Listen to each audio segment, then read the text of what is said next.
Yo, what's up, everyone? This is Terry with College Football Stop, bringing you another show today. I've got a lot of stuff to talk about, man. You know, the college football playoff games happened last night.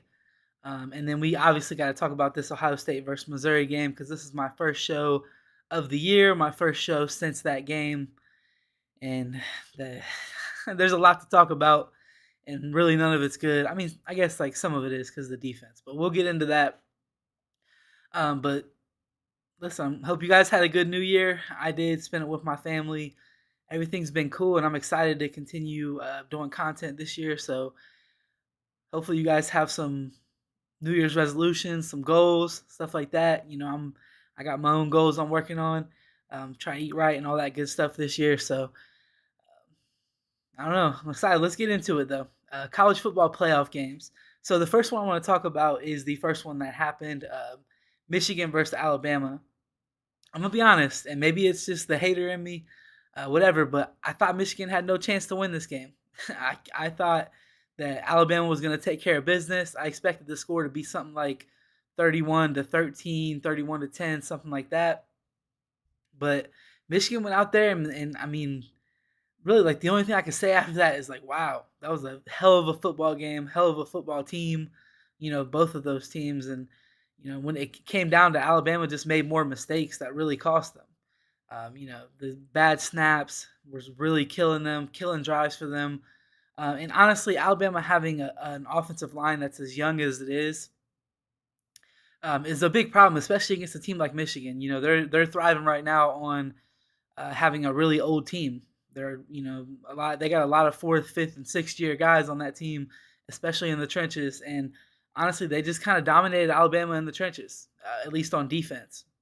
Now Alabama was able to get some run game going, but I mean, you never really felt like Alabama was really going to sustain drives. They never really got into a rhythm. And then when they did, it seemed like they were starting to get into a rhythm. The offensive line would do something stupid and mess it up. Obviously, Michigan caught a huge break. They were down, I think, 7. Alabama had the ball driving, and they fumbled the ball. Michigan got it back. I could be wrong about what the score was at that time. Anyway, but I don't know, man. Overall, the only thing I can say is I got to give props to Michigan. I did not expect them to be able to go in here and win this game. Um, they got another big matchup with Washington, and this is going to be a little bit of a different thing than they've seen this entire year with Washington, the way that Michael Penix is able to throw the ball. But we'll get into that too. But listen, props to Michigan, man. I hate that they're winning. It really pisses me off.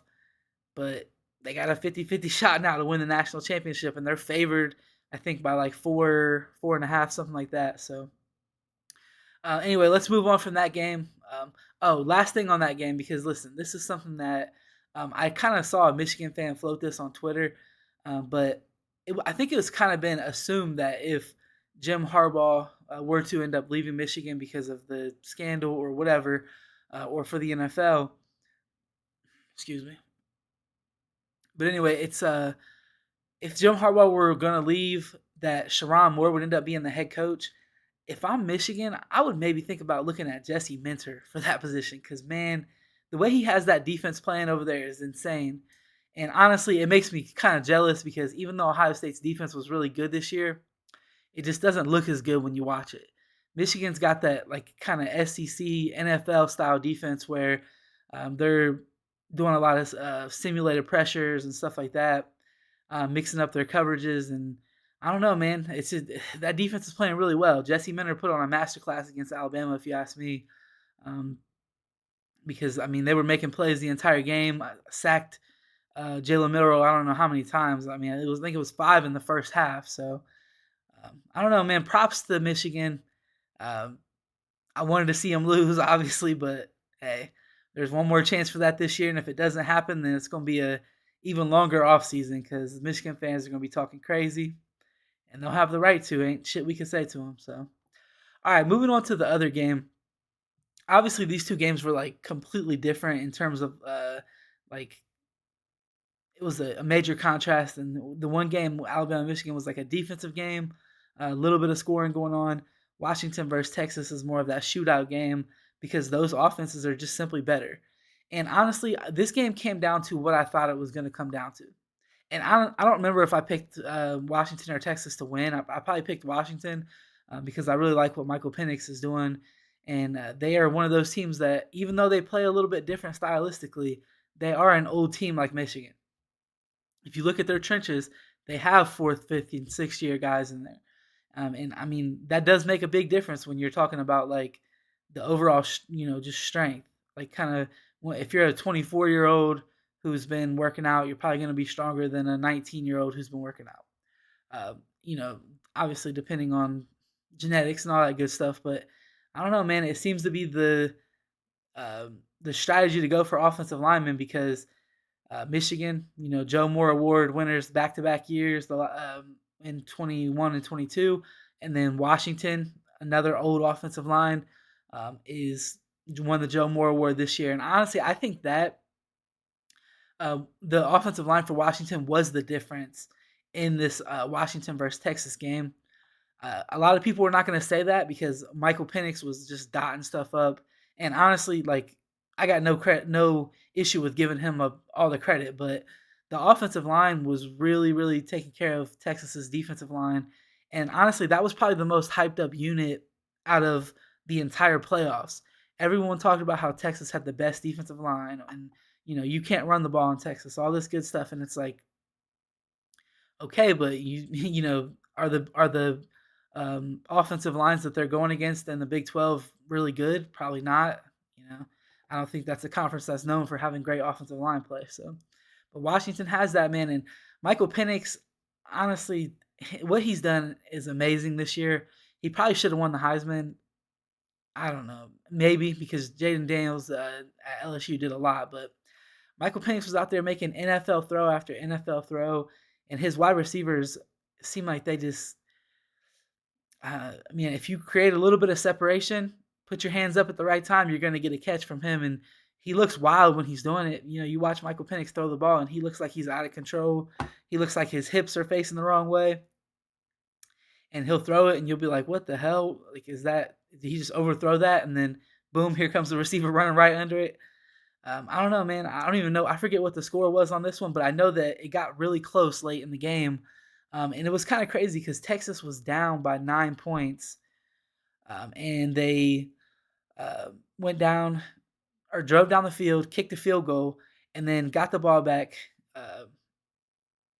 did an onside kick, and Washington recovered it. Washington had just like a little bit more time than what they were able to run off the clock, so they were actually running the ball. And then on third down, Washington's running back, they hand it to him. He gets hurt on the play, so it stops the clock, and it doesn't force Texas to use their last timeout because they would have had to. So I don't know, and that's kind of what gave Texas. Actually, I don't even know. I don't even know if they had a timeout. I'm not sure, but anyway, I know that stopped the clock for Texas, and that ultimately really helped them drive the field. Texas drove the field and had one last shot at the end zone, and it was incomplete. I think that Quinn Ewers and his wide receiver were probably not on the same page because he was open, but Quinn kind of threw it, led his receiver out of bounds. Where if he would have just threw it straight to him, I think it would have been a touchdown. But I don't know, man. That was two of the best college football playoff games that I've seen. Obviously the one that's going to stick out to me is Ohio State versus Georgia. But I think the committee got the four teams right, and I think that the national championship is probably it is between the two best teams in college football, unless maybe, I mean, we'll see. Maybe Michigan will take care of business easily with Washington, and then we'll say, okay, Michigan and Alabama were the two best teams. But I don't know, man. I'm excited for this game because I think that Michigan has not seen a quarterback like this, and it's kind of crazy to think that they've went through their entire season without seeing a quarterback that is even remotely as good as Michael Penix at throwing the ball.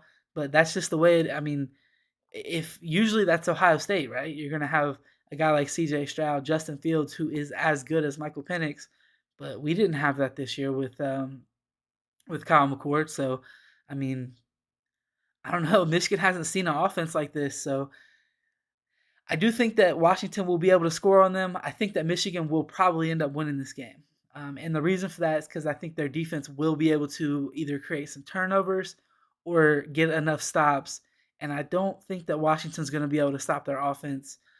If Michigan were to have like a really bad game offensively and kind of stop themselves, which they have done that before in the past, then I could see this game going either way.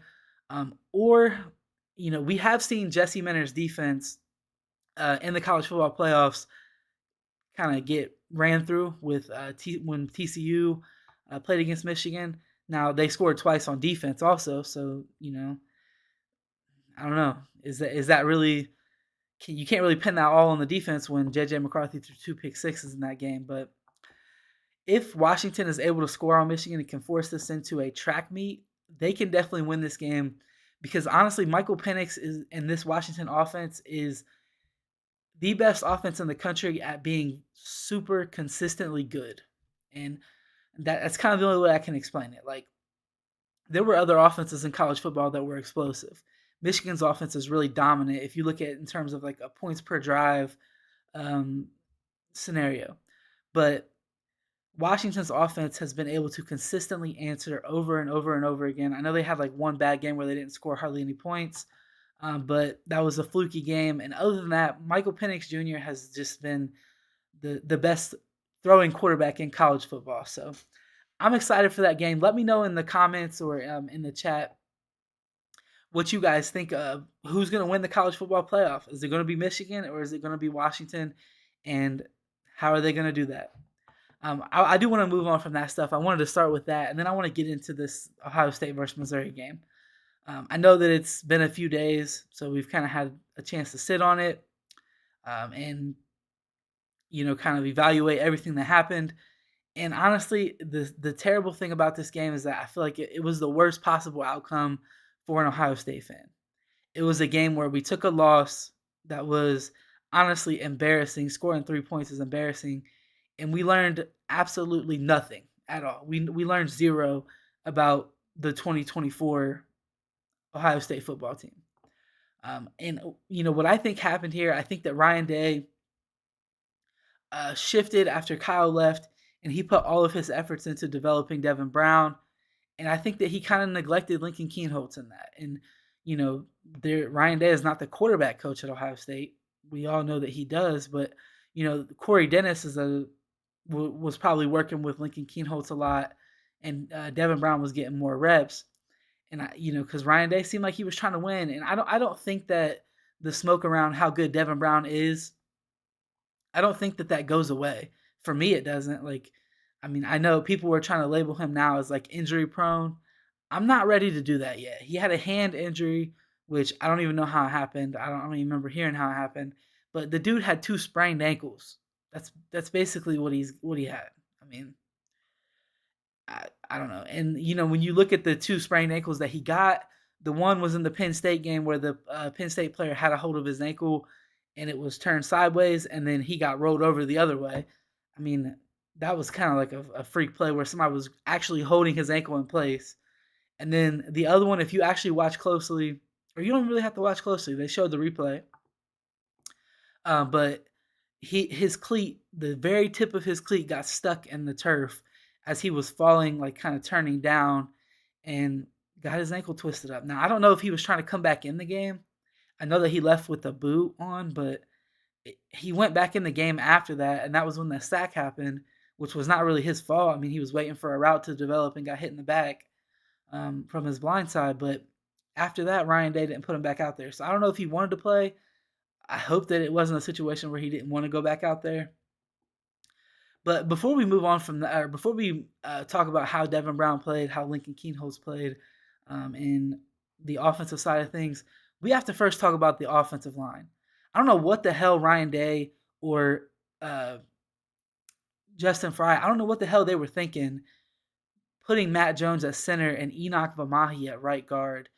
Like, the offensive line took a while to gel throughout this year, but about halfway through the year, through the end of the regular season, they played really well.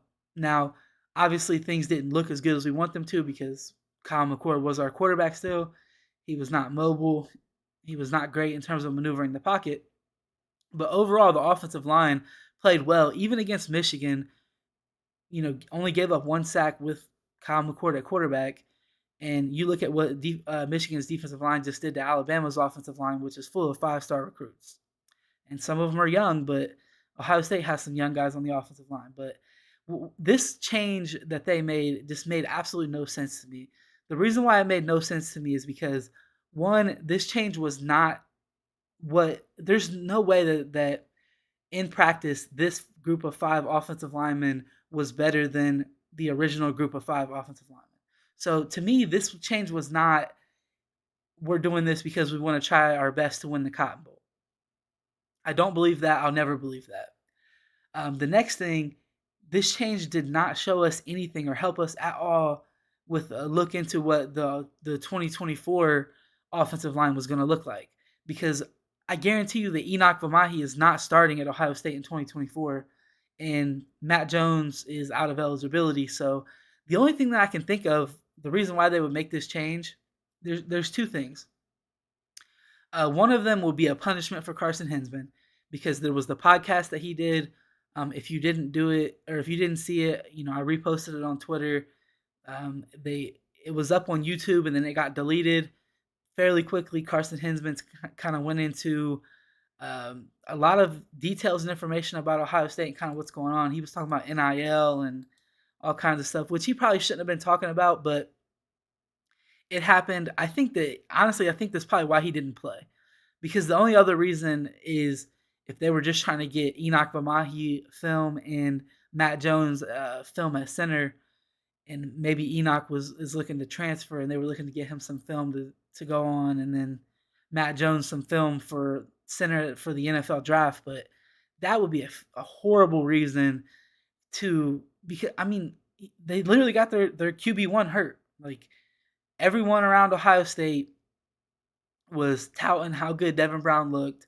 Everyone was talking about how, the team has more energy with Devin Brown. The receivers were excited. They're saying that he's got a rocket. Even the defensive backs, Denzel Burke spoke on it, and he talked about how good he was at extending plays and stuff. Like, I don't see everyone doing that for no reason, but Ryan Day and Justin Fry got him hurt. The play that he got hurt on was a design quarterback run where the offensive line was not ID'd properly, and Devin Brown ran straight into a free hitter and got drugged down and hurt himself. So, okay, if you're going to roll him out there with, this being his first opportunity, I see no reason why they wouldn't run the same offensive line that they've been running the entire year and just get through the year and be done with it. Instead, they mixed it up. There was no continuity on the line. Matt Jones did a terrible job at IDing what guys were supposed to be blocked. And there was free hitters all night in the run game and in the pass game. So honestly, it was hard to evaluate really anything on offense, because to me, the offensive line really played that bad. They played that poor that you really couldn't evaluate anything at all. I do want to talk a little bit about how some guys did that we saw. Like I said, Devin Brown, prior to getting injured, honestly, I saw promising things. Now, I may be looking at this with kind of rosy lenses because I am a Devin Brown fan. I've kind of been on the Devin Brown hype train. But he started off the first drive, got pressured right away on a screen because the guys who were actually supposed to be blocking someone got just completely whiffed. But, he had a bad throw on a screenplay. They ended up, I think went 3 and out. And then the next drive, Devin Brown actually got things going. He completed a couple passes. The run game started to take off. And then the offensive line had 2 false starts. It's like, I don't know, man. And then you move to the next drive. Devin Brown was able to drive them into field goal range. They kick a field goal.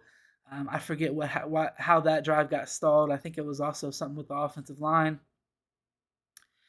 Or actually, that was where Devin Brown got hurt. That was the drive when he got hurt on. Came back out there one more time and then just got hit in the back. Didn't play anymore. I do want to move on from him. I think that Devin Brown is still a promising prospect at Ohio State. I'm hearing that they're bringing in a transfer quarterback with Will Howard. It's kind of been going around Twitter and going around everywhere that's the guy that Ohio State's bringing in. I don't know if they're bringing him in as we're promising you a starting job. If that is the case, I expect to see Devin Brown hit the portal. Like, why wouldn't he? But if they're bringing in Will Howard to compete, I still think that it's possible that Devin Brown could win the job in the spring. or in fall camp, and that could be our starting quarterback next year. Let me know that in the chat too, guys, or in the comments. Who do you think will be Ohio State's starting quarterback this year or next year, 2024?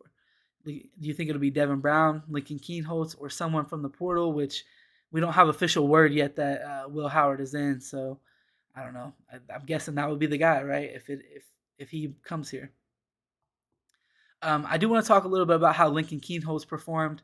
I think that Lincoln is a talented kid, and honestly, his throwing motion and kind of the way he moves around kind of reminds me of C.J. Stroud. Obviously, a long way to go in terms of accuracy, but I love his throwing motion. I love how he's very quick in terms of whenever he decides to take off, he can actually run and get some yards, and he showed that ability in this game. But he was hard to evaluate, man, because by the time he actually started making a couple throws and getting into the rhythm of the game for someone who has never played in a game and honestly was on scout team for most of the year, so didn't even learn the playbook all that much, I felt like he looked really good. I mean, they were not able to score, but I've already stated that I think that was on the offensive line. Lincoln Keenholz was running for his life. The free hitters every single time he dropped back, pretty much, and there's just nothing you can do with that. And I don't know. Another thing I want to talk about too, like I said before, the wide receivers and a ton of people were talking about like the ability for these quarterbacks, Devin Brown and Lincoln Keenholz, to kind of create and make plays on scramble drills. Now, I kind of have a problem with this. I know that there's been a little bit of kind of talk going around about Brian Hartline and how good he's doing with the receivers. I don't know if this is a coaching thing. I guess everything would be, but they did a lot of talking about like the scramble drill and how guys are able to, uh, these guys, sorry, Devin Brown and Lincoln Keenholz are able to create and get out of the pocket and make plays. But every single time that I've seen Devin Brown or Lincoln Keenholz create and try to get out of the pocket and look down the field, the wide receivers were not getting open in those scramble drills. So that's kind of like, I don't know, like it seems like they were excited about it, but it also seems like they're not the best at it. That's one of the things that Marvin Harrison Jr. was really good at. If you think back to the Peach Bowl, whenever C.J. Stroud escaped pressure, Marv was really good at creating and knowing the right place to go. But I didn't see a ton of that from the wide receivers in this game. So hopefully, if we get a quarterback that's better at, creating, making guys miss, then those wide receivers will work on getting open in those situations. Like once your route breaks down, where's the proper place to go to get open? But overall, I mean, this performance it was terrible offensively. I mean, there's not really much more to say about it. Like TreVeyon Henderson, I felt like had a pretty good game. He looked like how he's looked all year, just explosive, and you get him into space, he can make a guy miss and make a play. It sucks that he didn't break any like big ones for a touchdown because that would have been huge. But after Devin Brown got hurt, Missouri was able to just kind of key in on the run and just get after they were sitting in the house, man, and there was really nothing Ohio State could do. I think that maybe Lincoln didn't know the playbook enough for Ryan Day to really open it up at that point and make the changes that he felt like he needed to make. So let's see here. Oh man, I have my chat messed up. My bad. I didn't even see you guys in there till just now. It was on top chat, so it wasn't showing them all. But I appreciate you guys being in here, man. What's up, Mike, Mark, Brody? Wait, is that Brody knows ball, or is that a different Brody? Let me know. Listen, that's a Twitter or a YouTube page that you guys should check out. Any highlights you want to watch, Ohio State related mostly. Brody knows ball on YouTube. Elite, man, and he puts all kinds of content out. So anyway, I don't want to just be kind of doom and gloom on the whole show here talking about Ohio State. So I do want to flip over to the defensive side of the ball. I think that the defense looked really, really good against Missouri.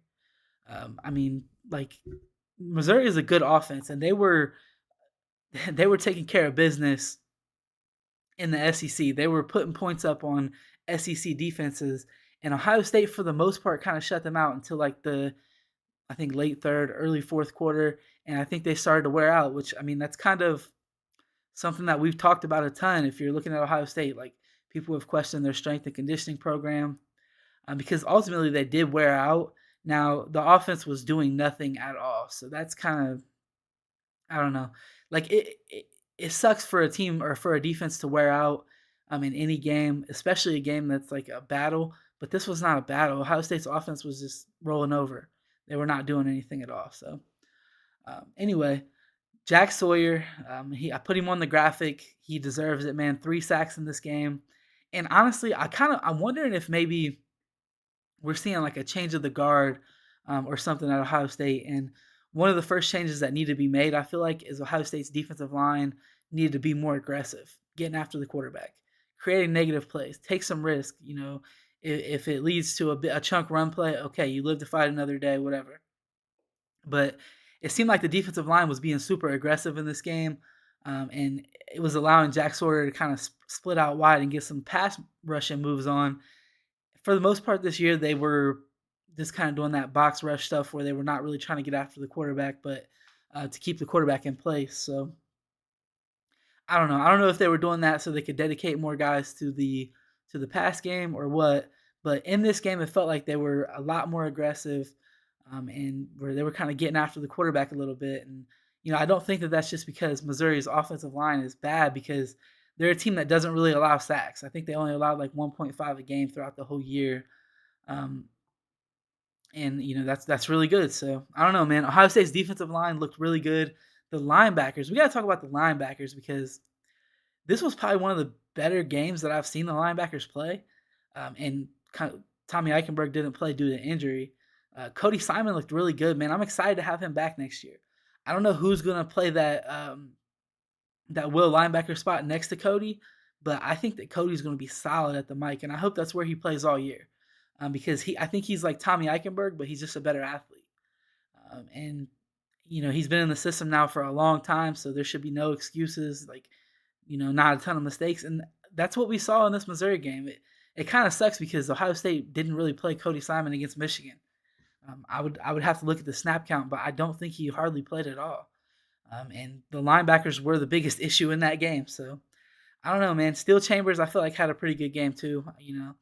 I think it's time. It's time for Steel to move on. He's already announced that he's going to the draft. So uh, I don't know, man.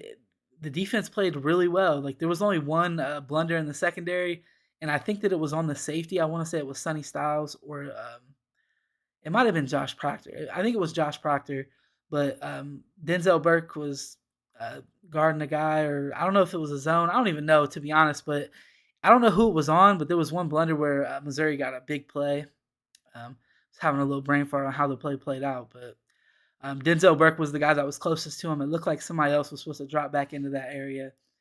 They had that one big play, and it was once that happened, it was like, oh, this game's probably over now because we're not going to score, and they're probably about to score right here.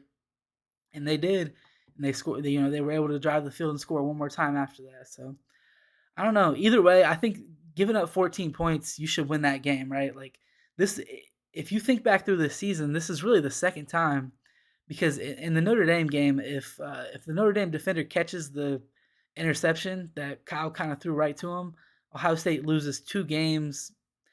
I know they might be in a different bowl game, but 2 games this year where they could have lost and the defense only allowed 14 points. That's pathetic. That's just not good enough. The offense just has to be better. So I'm expecting, honestly, more guys to leave than we originally thought. Mike Hall, guy that already declared for the draft. Tommy Eichenberg and Steel Chambers did too. But you're looking at guys like Denzel Burke, Jack Sawyer, Tyleik Williams, JT Tuimoloau, Jordan Hancock, even Lathan Ransom. I think that we're going to see more of those guys go than what was originally thought, because there was a lot of talk about all of those guys potentially coming back. I feel like if I had to guess right now, I would say JT Tuimoloau goes, Tyleik Williams goes, Denzel Burke goes, and Lathan Ransom goes. So that means out of that group, Ohio State will be returning Jack Sawyer and Jordan Hancock. I could see there a world where it plays out like that because I do think that some of these guys are going to go, especially because it seems like there's kind of some things going on in the Woody. I mean, and after the way that this season ended, you got to think there's going to be some coaching changes, right? I mean, I'm going to talk about that probably Wednesday or maybe tomorrow when I go live about like the coaching staff and what Ohio State needs to do, or what I think they need to do at least. I did just want to get on here and talk about this game and how this played out because honestly, this was a horrible football season if you're an Ohio State fan, man.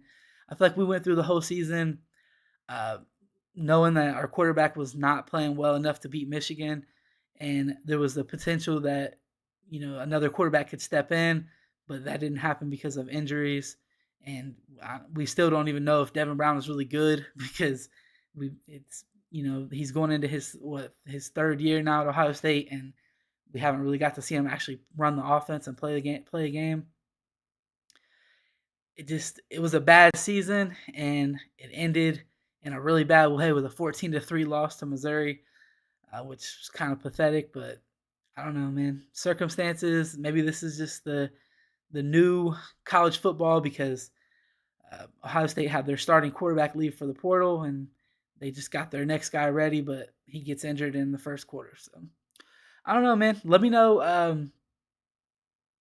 me see. Oh yeah, let me know who you guys think is going to win the national championship this year, Michigan or Washington. I'm rooting for Washington, obviously, because fuck Michigan, but also I like Michael Penix and I like what he's doing. Um, he, I just seen him the other day um, in the playoff game or after the playoff game, and he was shouting out like one of his homies that was in jail after the game. Excuse me. I love what he does, man. I like him as a person. He just is. I don't know, man. And you look at him as a player, and he could really be a difference maker in any game. So I'm super excited to see how it plays out. As always, guys, thanks for watching. Hit the like, subscribe, all that good stuff. I'm gonna go ahead and wrap the show up here. It's getting kind of late. I've been having to do some late shows because my kid's been home from school, and with my one little special needs son, I can't do a show during the day because that's my boy and he's always with me. But peace out, guys. It was good talking to you again, and you have a good night.